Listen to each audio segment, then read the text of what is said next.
ఆవకాయ ఆంజనేయ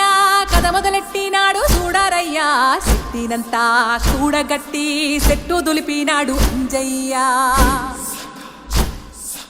ఎర్ర ఛాయ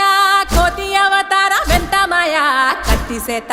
పట్టకుండా కాయ కోసినాడు కపిలయ్య